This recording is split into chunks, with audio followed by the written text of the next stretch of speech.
وجلس أمير المؤمنين عليه السلام في المسجد، فسأله أحدهم: ما الإيمان يا أمير المؤمنين؟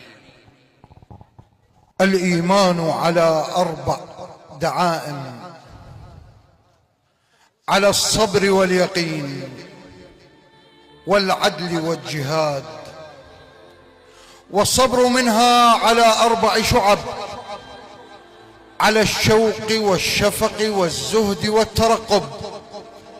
فمن اشتاق إلى الجنة سلى عن الشهوات، ومن أشفق من النار اجتنب المحرمات، ومن زهد في الدنيا استهان بالمصيبات، ومن ارتقب الموت سارع إلى الخيرات.